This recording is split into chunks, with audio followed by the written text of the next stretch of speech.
नमस्कार, आप देख रहे हैं आज तक। दोपहर के 12 बज गए हैं। आपका स्वागत है हमारे खास कार्यक्रम ब्रेकिंग न्यूज में। आपके साथ मैं हूं शुभांकर मिश्रा। आज ब्रेकिंग न्यूज की शुरुआत करेंगे संसद में चल रहे हंगामे की खबर को लेकर। हंगामे की वजह से लोकसभा की कार्यवाही जो है आज शुरू होते ही 1 घंटे के लिए स्थगित कर दी गई। राष्ट्रपति पर अधीर रंजन चौधरी के बयान को लेकर लगातार बवाल जारी है। हम आपको बता दें कि इस बीच गृहमंत्री अमित शाह राष्ट्रपति द्रौपदी मुर्मू से मिले हैं। दूसरे पे गर्द उतरना आसान होते हैं। बेटी बचाओ बेटी पटाओ किसका नारा था ये? कम से कम ये दिखा करो। और ये मैडम सोनिया गांधी हमारे सदन के अंदर महिला संरक्षण बिल से लेकर जल जंगल जमीन बचाने के लिए फॉरेस्ट राइट एक्ट किसने लाई थी, किसकी नेतृत्व में हुई थी? तो मैं इनको पूछना चाहते हैं कि बेटी पढ़ाओ बेटी पटाओ नारा लगाने वाले हमारे हिंदुस्तान के सबसे बड़ा मुखिया वो तो कम से कम आए और अपने गिरवान में झांक कर देखे। सोनिया गांधी पर कहने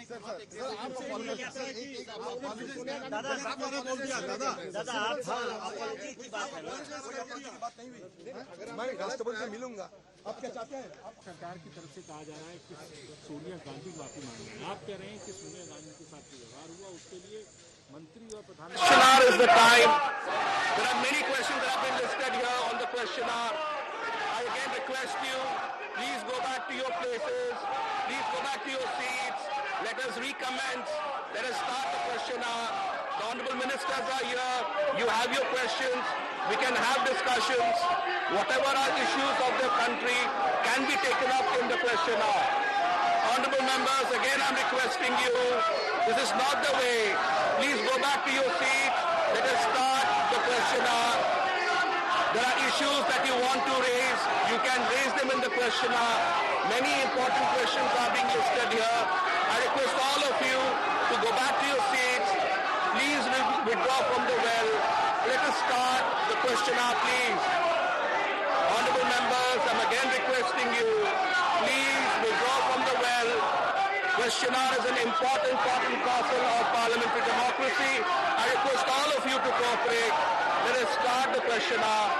Whatever issues are there, whatever matters are there, needs to be taken up. The country is watching, honorable members. Please, please, please. The House stands adjourned to meet at 1100 hours on Monday, the 1st of Shri Ajay Bhatt ji. आदरणीय अध्यक्ष महोदय, मैं आपकी अनुमति से आज की संशोधित कार्यसूची के क्रम संख्या 9 पर मेरे नाम के सम्मुख अंकित दस्तावेज सभा पटल पर रखता हूं। नंबर 10 श्री भगवंत खुबा।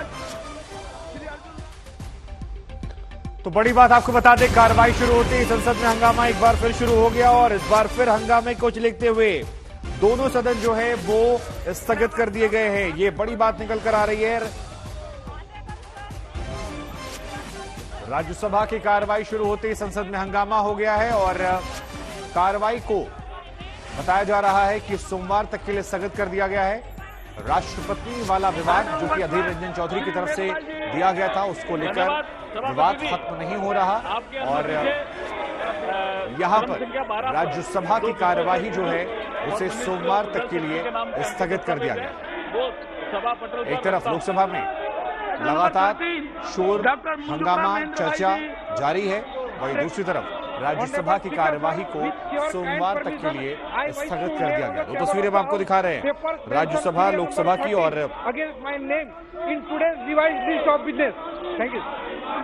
महासचिव महोदय।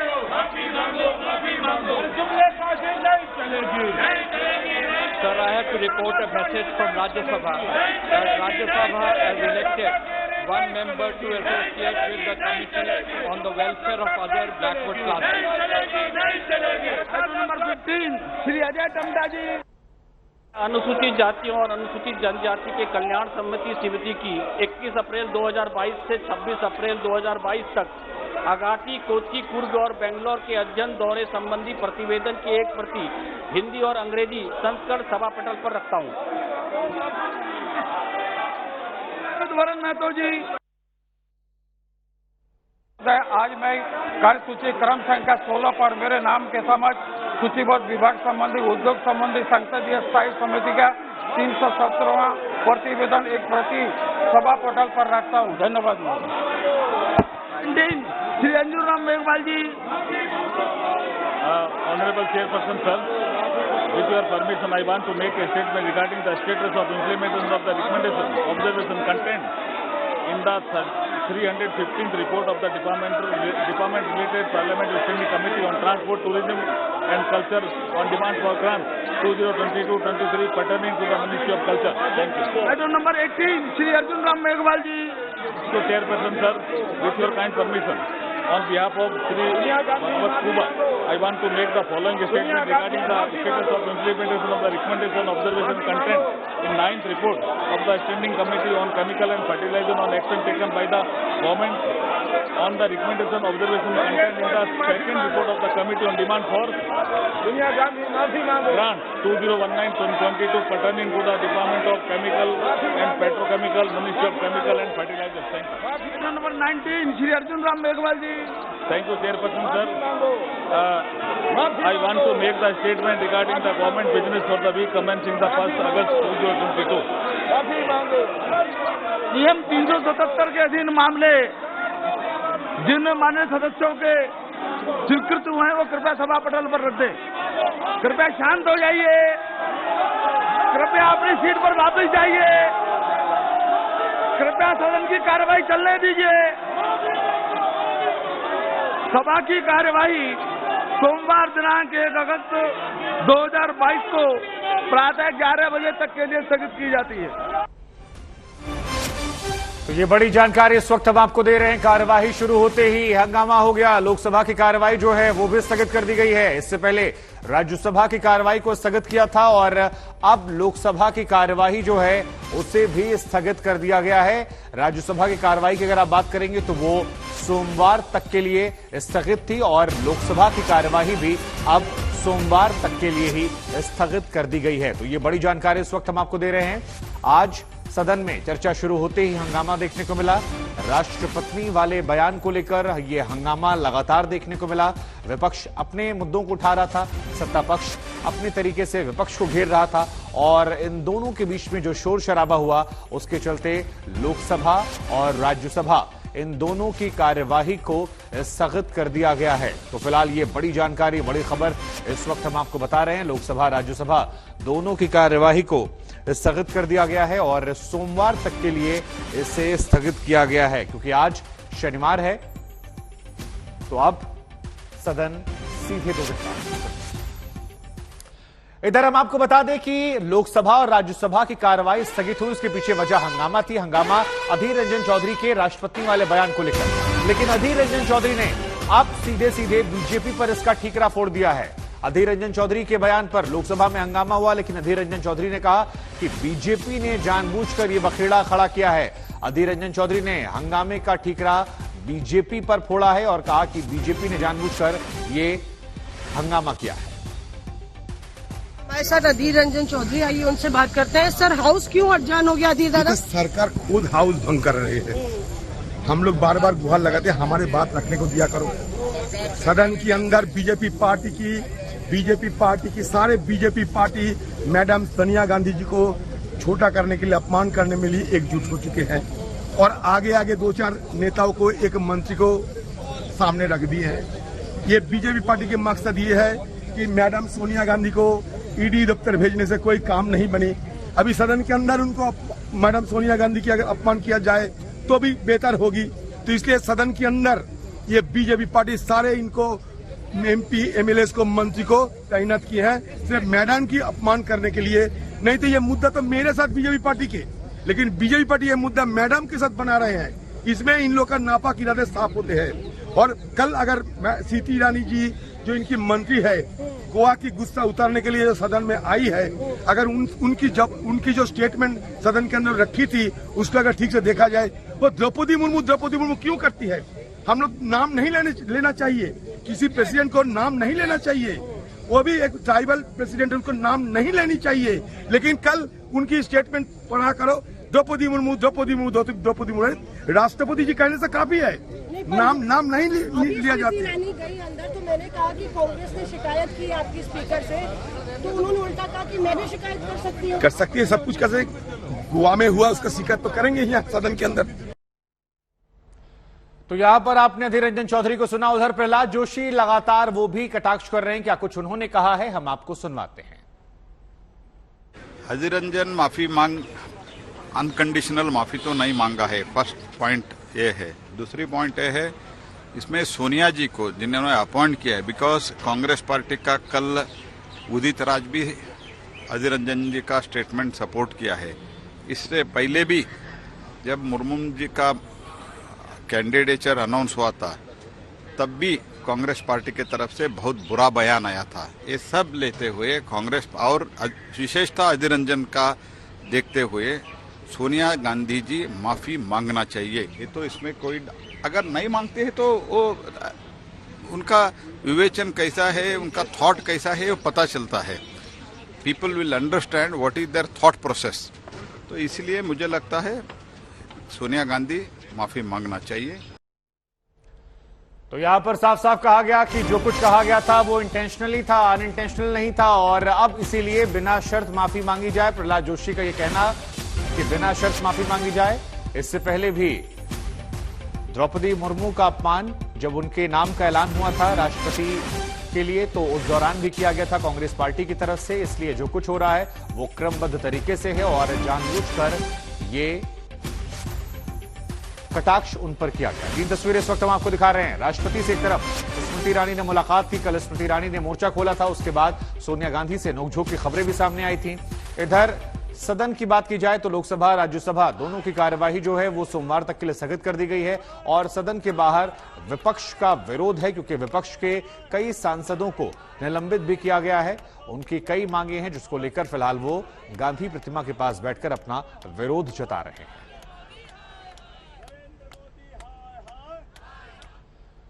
तो लोकसभा राज्यसभा भले ही स्थगित हो गई हो, लेकिन विपक्ष का विरोध लगातार जारी है। आपको सीधे तस्वीरें दिखाते और खबर बताते हैं कि विपक्ष का संसद के बाहर विरोध लगातार जारी है। विपक्ष के तमाम सांसद जो हैं, तस्वीर देखिए, गांधी प्रतिमा के सामने लगातार यहां पर विरोध कर रहे हैं। हाथों में कई सारे बैनर पोस्टर ले रखे हैं जिसमें कई मसले हैं।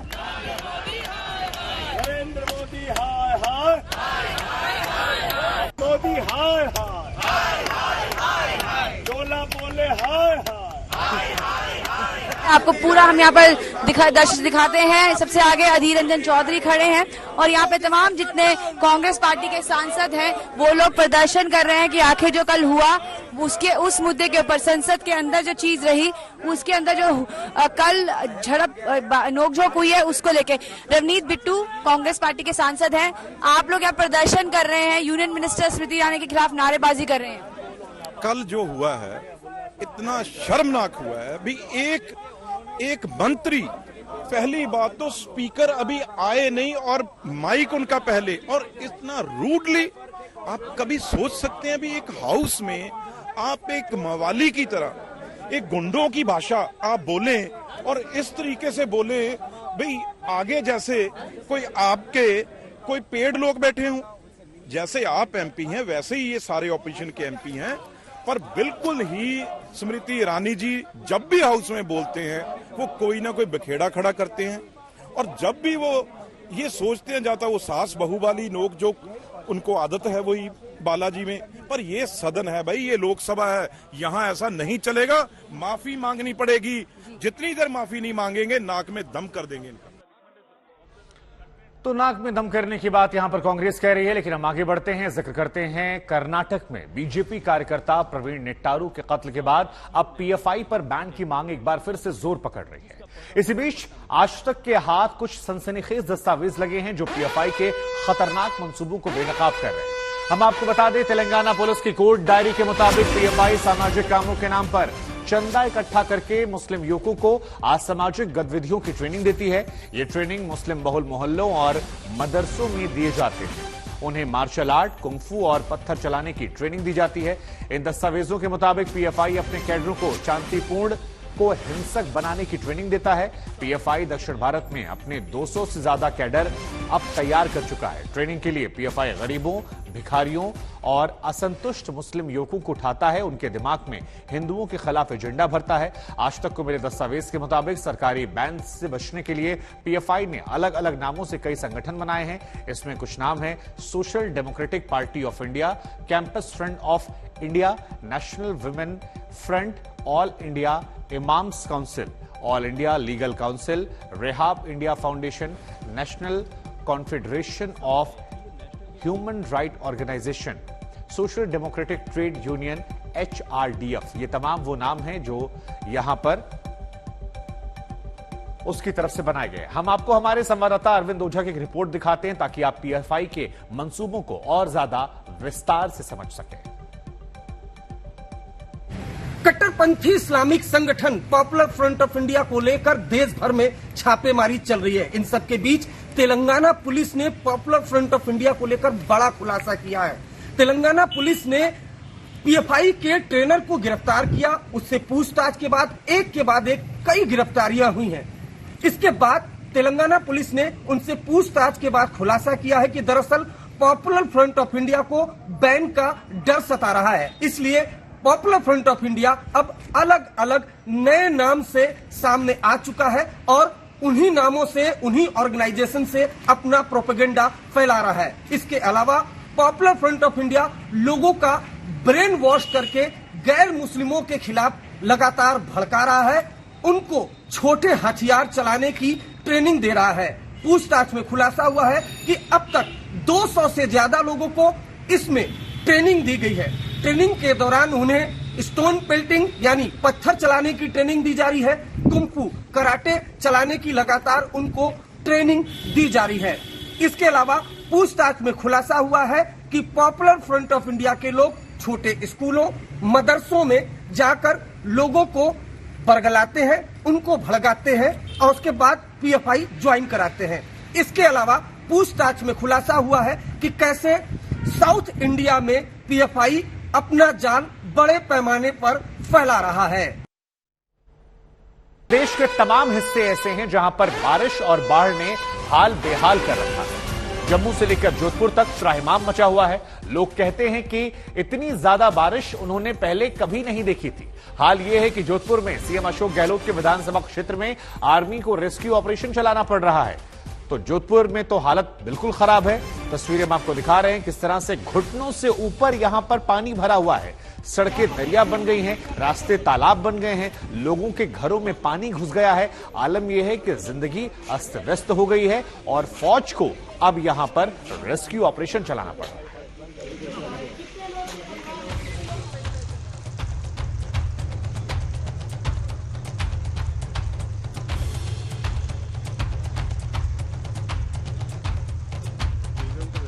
स्थानीय प्रशासन ने साथ छोड़ा तो देवदूत बनकर आर्मी आ गई। ये तस्वीर राजस्थान के मुख्यमंत्री अशोक गहलोत के गृह जिले जोधपुर की है। 25 और 26 जुलाई को हुई मूसलाधार बारिश का पानी न्यू रूपनगर कॉलोनी से अब तक नहीं निकला।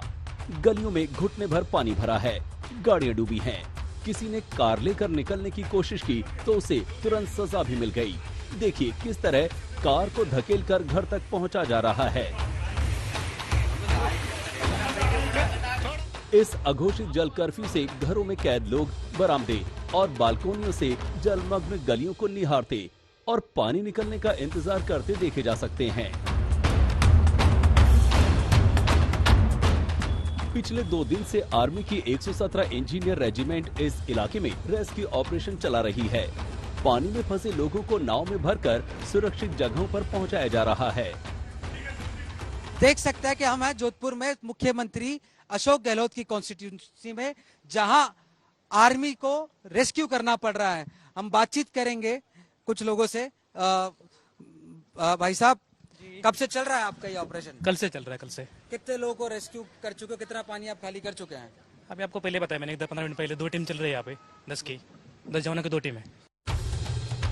गहलोत के विधानसभा क्षेत्र सरदारपुरा के न्यू रूपनगर कॉलोनी की इस तस्वीर के पीछे की तस्वीर आपको दिखाते हैं। ये तस्वीरें 25 जुलाई की हैं।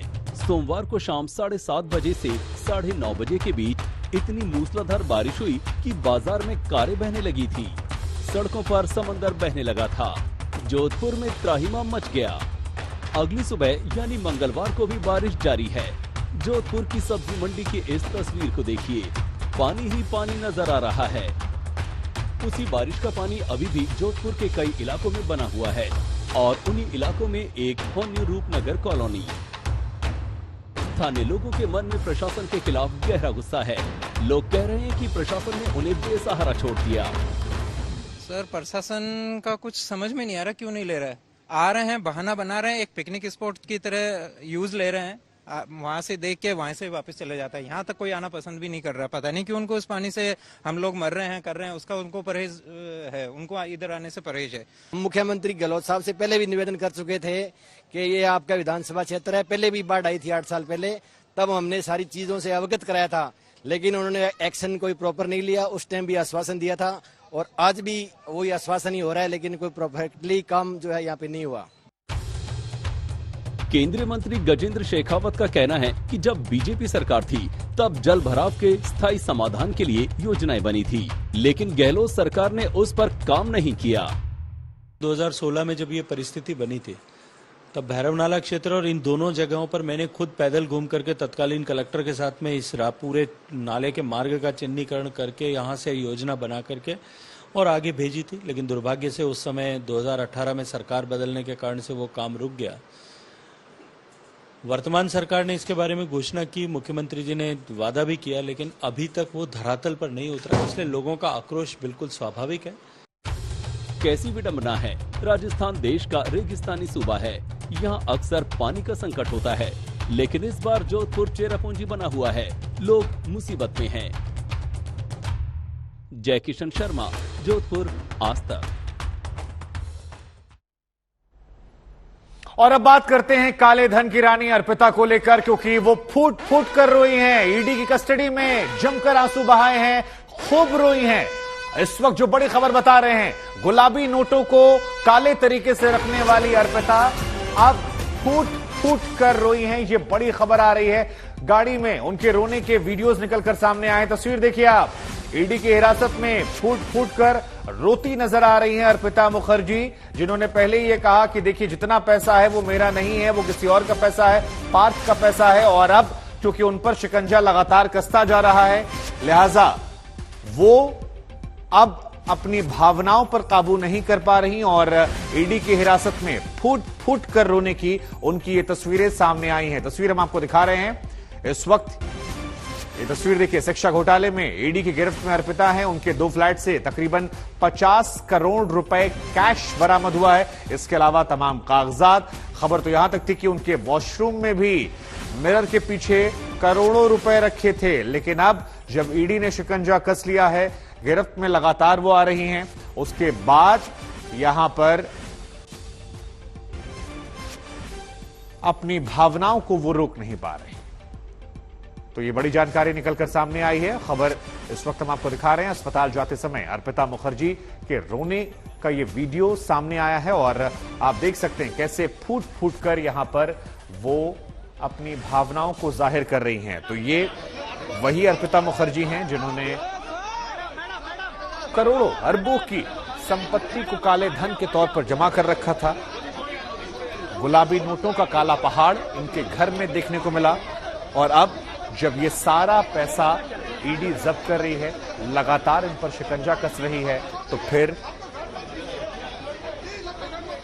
उनका ये वीडियो सामने आया है जहां पर अपनी भावनाओं को वो रोक नहीं पा रही हैं और ईडी जब उन्हें पेशी के लिए ले जा रही है तो उस दौरान फूट फूट कर मीडिया के कैमरों के सामने वो रोती हुई नजर आ रही है।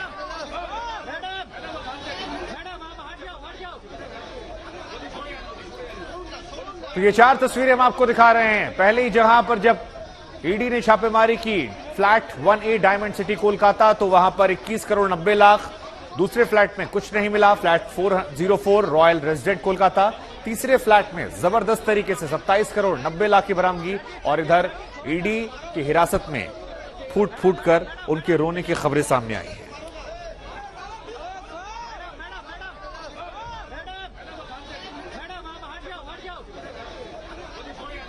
इंद्रजीत हमारे संवाददाता इस वक्त हमारे साथ जुड़ रहे हैं। इंद्रजीत, गुलाबी नोटों का काला ढेर लगाने वाली अर्पिता आज मीडिया के कैमरों के सामने अपने जज्बातों को रोक नहीं पा रही है। तस्वीरें हम दिखा रहे हैं, फूट फूट कर वो रो रही हैं, बिखर रही हैं। जरा बताइए क्या तस्वीरें वहां से निकल कर आई हैं और इस रोने का मतलब क्या, कि अब वो समझ चुकी हैं कि उनके पास ऑप्शंस नहीं बचे हैं, उनके काले साम्राज्य को पूरी तरह से एक्सपोज कर दिया गया है।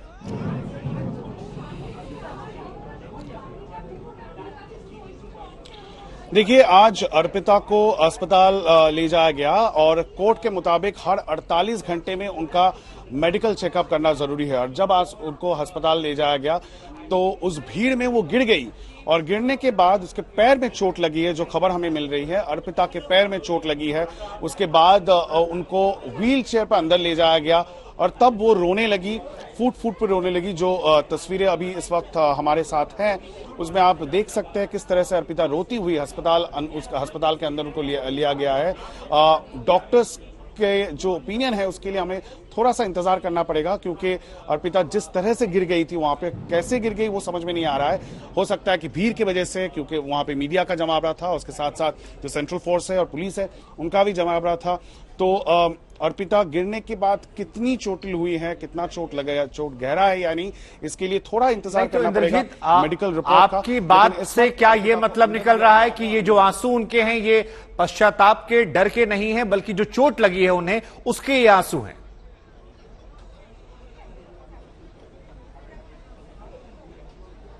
बिल्कुल बिल्कुल। अर्पिता, जैसे ही अर्पिता को वहां पे लिया गया तो अर्पिता गिर गई थी वहां पे और उससे उनको चोट लगी है, उनके पैर पे चोट लगी है और यही कारण है कि वो रो रही थी। और अभी उसको अंदर ले जाया गया है मेडिकल अटेंशन के लिए। कुछ देर में पता चलेगा कि उनकी जो चोट लगी है वो गहरी है या उतना सीरियस नहीं है। जी, अब जरा ये बताइए कि 2 बंगलों में पूछताछ उनके हो गई है, जहां बड़ा पैसा निकला, एक जहां नहीं निकला, अभी कितना और बाकी, और कहां इन्हें ले जाया जा रहा था जिस दौरान इनके ये रोने का वीडियो सामने आया है?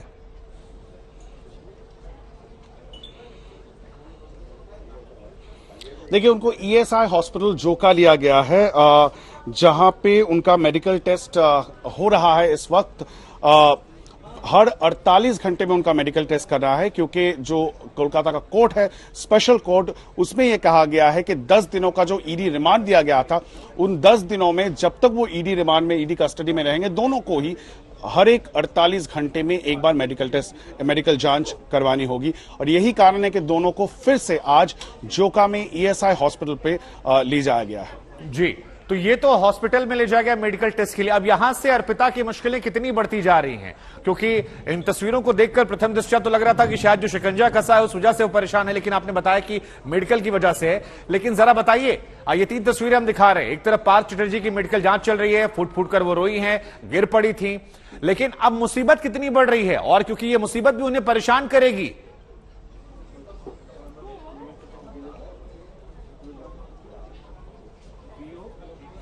बिल्कुल, देखिए शुभंकर, इस वक्त की सबसे बड़ी खबर जो है वो ये है कि पार्थो चैटर्जी को आज जब अस्पताल में ले जाया गया, एक तस्वीर हम दिखा रहे हैं कि किस तरह से अर्पिता गिर गई और उसके बाद फूट फूट के रोने लगी। पार्थो चैटर्जी को आज जब अस्पताल ले जाया गया तो मीडिया के जितने भी रिपोर्टर्स थे वो पूछ रहे थे और उन्होंने आज कहा है कि षड्यंत्र हो रहा है, कॉन्स्पिरेसी हो रही है और उनको फंसाने की कोशिश हो रही है। ये पार्थो चैटर्जी ने कहा है। बहुत ही महत्वपूर्ण है उनका ये स्टेटमेंट, क्योंकि पिछले कुछ दिनों से जब भी उन्हें ये पूछा गया था कि क्या ये पैसा आपका है, क्या आप रिजाइन करेंगे अपने मंत्रित्व से, तब उन्होंने कोई जवाब नहीं दिया था। लेकिन आज पार्थो चैटर्जी पहली बार ये कह रहे हैं कि वो षड्यंत्र के शिकार हैं, उनके खिलाफ कॉन्स्पिरेसी हुई है। और ये तब जो ये षड्यंत्र की बात आप कर रहे हैं, ये षड्यंत्र किसकी तरफ से? ये षड्यंत्र टीएमसी की तरफ से, ये षड्यंत्र उनके पार्टी के नेताओं की तरफ से, जो बलि का बकरा बनाने की बात है, क्योंकि आपने कहा कि वो पहले नहीं बोल रहे थे, कल जब उन्हें पद से हटाया गया उसके बाद वो बोल रहे हैं। तो ये षड्यंत्र किसकी तरफ से? ईडी बीजेपी की बात कर रहे हैं, टीएमसी की बात कर रहे हैं, और ये पद से हटाने के बाद ये स्टेटमेंट के मायने क्या है?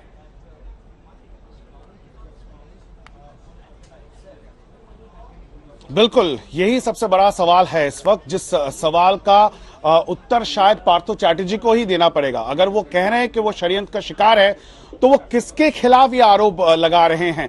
क्या वो अपने पार्टी के नेतृत्व के खिलाफ ये आरोप लगा रहे हैं? क्योंकि कल पार्टी के नेतृत्व ने सीधा तौर पे ये कह दिया है कि पार्थो चैटर्जी की जिम्मेदारी है, उनको ये प्रूव करना है और जांच जब तक खत्म नहीं होता तब तक वो पार्टी से सस्पेंडेड है और जितने भी पद थे उनके पार्टी में वो सब उनसे छीन लिए गए हैं, उनके मंत्रित्व भी छीन लिया गया है सरकार से। तो इस वक्त पार्थो चैटर्जी के ऊपर पूरा जिम्मेदारी सौंप दी गई है दल के ओर से कि वो अपने आप को क्लीन चिट साबित करे और जब तक ये पूरा इन्वेस्टिगेशन जो है वो खत्म नहीं होता है वो निलंबित रहेंगे तृणमूल कांग्रेस से। और आज पार्थो चैटर्जी का ये कहना कि ये एक षड्यंत्र है, ये काफी मायने रखता है, बहुत ही महत्वपूर्ण उनका ये बयान है। अब देखना लाजमी रहेगा पार्थो चैटर्जी को जब निकाला जाता है कुछ घंटे में, फिर से हम लोग पूछने की कोशिश करेंगे उनको कि वो किसके खिलाफ इस षड्यंत्र की साजिश। देखिए, आप भी पॉलिटिक्स को कवर करते हैं, आप भी बखूबी समझते हैं बातों को। वो किसके क्या खिलाफ लगा रहे इस हैं? बयान के मतलब ये भी निकाला जाए कि उन्होंने भी अपनी तरफ से एक प्रेशर पॉलिटिक्स बना दी है? क्योंकि जब अर्पिता को ग्रिल किया गया, अर्पिता ने साफ साफ पार्थ का नाम लिया, लेकिन पार्थ ने अब तक किसी का नाम नहीं लिया है। क्या वो भी एक मैसेज दे रहे हैं कि अगर उन्हें इस तरह से अलग थलग किया गया तो ऐसा हो सकता है कि जो और भी लोग शामिल हैं उनके नाम को एक्सपोज कर देंगे? कम से कम ऐसा हिंट देकर वो एक दबाव बनाने की कोशिश टीएमसी पर कर रहे हैं। क्या इसके ये मायने निकाले जाएं?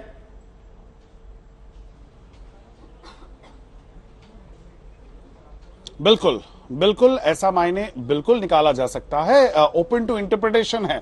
अब पार्थो चैटर्जी कह सकते हैं कि वो किस संदर्भ में ये बोल रहे हैं, लेकिन ये सीधा सीधा दिखाई दे रहा है कि जिस तरह का प्रेशर उनके ऊपर बिल्ड हो रहा था, पहले दिन अर्पिता के घर से जिस तरह से पैसे बरामद हुए और उसके बाद दूसरे घर से भी पैसे बरामद होने के बाद जो प्रेशर था, जो पब्लिक प्रेशर है, जो राजनीतिक प्रेशर है ऑपोजिशन पार्टी से, वो तृणमूल के ऊपर दिख रहा था। और यही कारण है कि पहले दिन जब पार्थो चैटर्जी को अरेस्ट किया गया था तब तृणमूल कांग्रेस की ओर से यह कहा गया था कि वो इस जांच के ऊपर भरोसा रखते हैं और चाहते हैं कि सच बाहर आए और तब तक कोई एक्शन नहीं होगा। लेकिन कुछ ही दिनों में बिल्कुल 360 डिग्री टर्न जिसे कहते हैं वो हो गया और अब दल से उनको निलंबित कर दिया गया है और राज्य सरकार से भी उनको हटा दिया गया है। तो क्या हो गया, बिल्कुल आप समझ सकते हैं जिस तरह का पैसों का पहाड़ निकला है अर्पिता के दूसरे घर से।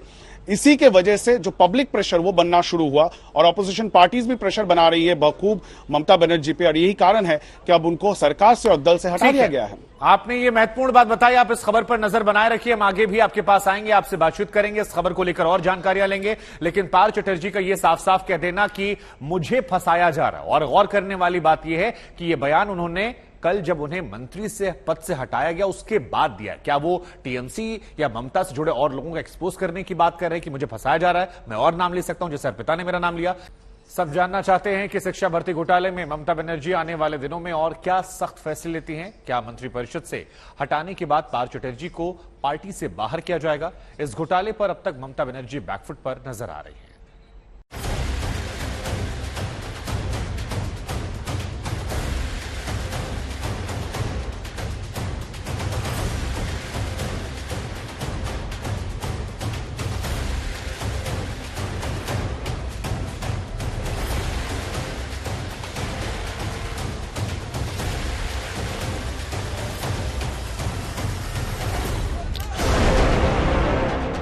बड़ी देर कर दी दीदी ने एक्शन लेते लेते। मंत्री की करीबी के घर से खजाने निकल रहे थे।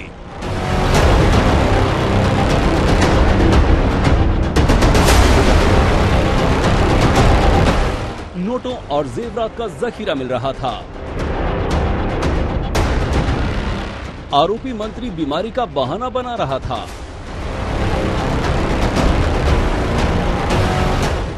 सरकार पर सवालों की बौछार हो रही थी, ईमानदारी पर उंगलियां उठ रही थी, लेकिन ममता बनर्जी चुप थी। करोड़ के कैश की बरामदगी के एक हफ्ते बाद जब लगा कि बात बेहद बिगड़ चुकी है, साग डूब रही है, इमेज के चीथड़े उड़ रहे हैं, तो पार्थ चटर्जी को मंत्रिमंडल से चलता कर दिया गया। तस्वीरें देखिए, पश्चिम बंगाल के उद्योग, वाणिज्य, सूचना प्रौद्योगिकी और संसदीय कार्य मंत्री रहे पार्थ घोष की नेम प्लेट कोलकाता स्थित उनके नवर्णा दफ्तर से कैसे हटाई जा रही है।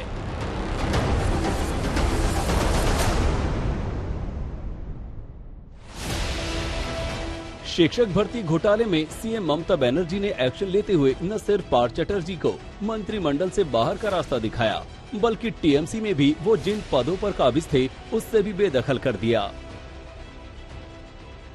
Everyone has been consulted, thoroughly deliberated, and we have reached a consensus. It's a unanimous decision that if anyone is accused or anyone is involved in any irregularity, Trinamool will not spare. सवाल उठता है कि क्या मंत्रिमंडल और TMC के पदों से बाहर होने के बाद अब अगला नंबर पार्टी से पार्थ की विदाई होगी। फिलहाल ममता बनर्जी ने इन अटकलों को खारिज कर दिया है। একদিকে ইডি, একদিকে সিবিআই, অন্যদিকে ইনকাম টैक्स, অন্যদিকে जीएसटी। लेकिन विपक्ष सिर्फ पार्थ चटर्जी पर एक्शन से चुप होने को तैयार नहीं। विपक्ष लगातार ममता बनर्जी से ही इस्तीफे की मांग कर रहा है। अर्पिता के 2 बयान जो है वो बहुत सुनने लायक है। पहला, उन्होंने कहा कि पार्थ चैटर्जी ने उनके फ्लैट को जो है एटीएम बना दिया था, और दूसरा उनका बयान है जिसमें कहा है कि नीचे से ऊपर तक पैसा जाता था। अब नीचे के लोग तो समझ आ गए हैं, ऊपर वाले कौन कौन है वो समझ नहीं आया। तथ्यों का है भी नहीं है वो जांच हो। That is position we have distance ourselves from Arpita and her money. बेहद साफ सी बात है कि शिक्षक घोटाले के दलदल से ममता सरकार आसानी से बाहर निकलती नहीं दिख रही। बीजेपी का इरादा साफ है, भ्रष्टाचार भले ही मंत्री नेता का हो, लेकिन प्रहार तो ममता सरकार पर ही होना है। इधर ईडी की छापेमारी भी नहीं थम रही। गुरुवार को ईडी की एक छापेमारी कोलकाता एयरपोर्ट के पास चिनार पार्क स्थित रॉयल में हुई। यहाँ 4थे तल्ले पर 404 नंबर फ्लैट अर्पिता मुखर्जी के नाम पर है। हालांकि यहाँ से ईडी को कुछ नहीं मिला। अब तक अर्पिता के 4 फ्लैट्स पर ईडी छापेमारी कर चुकी है। डायमंड सिटी का फ्लैट जहां 22 जुलाई को छापा पड़ा, बेलघरिया के 2 फ्लैट जहां 27 जुलाई को छापा पड़ा, और चिनार पार्क का फ्लैट जहां 28 जुलाई को ईडी ने छापा मारा। तृणमूल कांग्रेस कह सकती है ये निजी भ्रष्टाचार का मामला है, लेकिन इसके सियासी साइड इफेक्ट से ममता का बच पाना नामुमकिन है। सूर्याग्नि रॉय और ऋत्विक मंडल के साथ अनुपम मिश्र, कोलकाता, आज तक।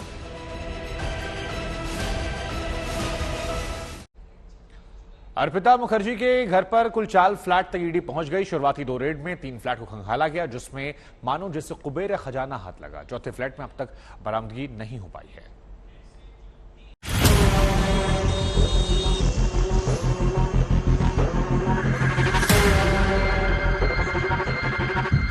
पश्चिम बंगाल के उत्तर 24 परगना में बेलघरिया के क्लब टाउन अपार्टमेंट में ईडी की टीम पूरे लाव लश्कर के साथ पहुंचती है।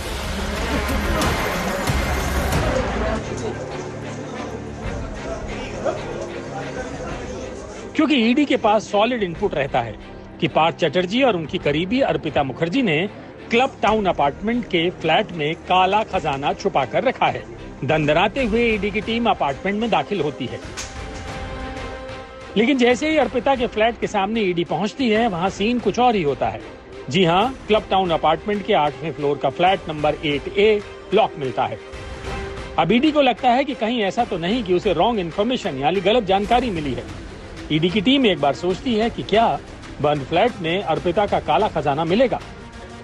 पहले बंद फ्लैट की चाबी से खोलने की कोशिश की जाती है। कई चाबियां ट्राई की जाती हैं, लेकिन फ्लैट का लॉक नहीं खुलता।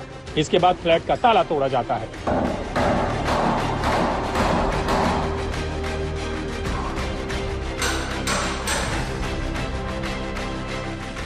और ताला टूटने के बाद ईडी की टीम अर्पिता के फ्लैट नंबर 8A में दाखिल होती है। फ्लैट के अंदर सब कुछ नॉर्मल होता है, बेडरूम से लेकर ड्राइंग रूम तक। अब ईडी का दिमाग घूमता है, आखिर अर्पिता और पार्थ ने मिलकर खजाना कहां छुपाया होगा। सबसे पहले ईडी की नजर बेडरूम की वार्डरोब पर पड़ती है, उसे खोला जाता है, और फिर ईडी के अधिकारियों ने हाउसिंग एसोसिएशन के सचिव की मौजूदगी में जैसे ही अर्पिता मुखर्जी के बेडरूम की वार्डरोब खोली, 2,000 और 500 रुपए के नोटों के डिब्बे गिरने लगते हैं। ये नोट डिब्बों में बहुत ही अच्छे तरीके से पैक किए हुए थे।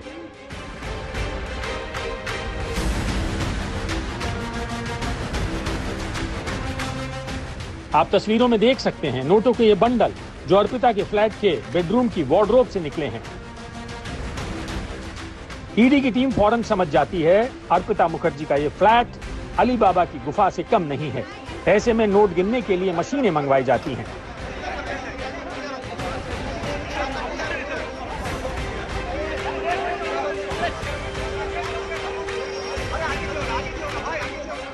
फ्लैट की अलमारियों से भी कैश के बैग मिलते हैं।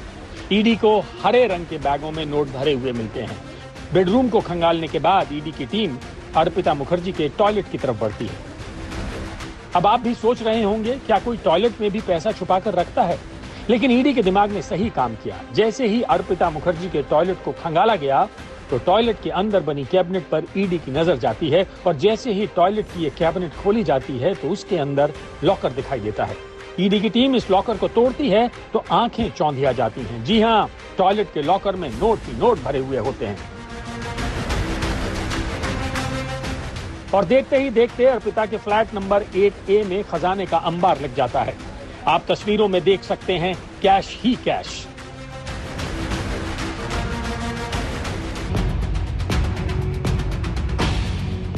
पूरे 10 घंटे ईडी अर्पिता के फ्लैट में खोजबीन करती रहती है और 10 घंटे बाद जो ईडी काला खजाना एक साथ जुटाकर रखती है वो भी देखिए।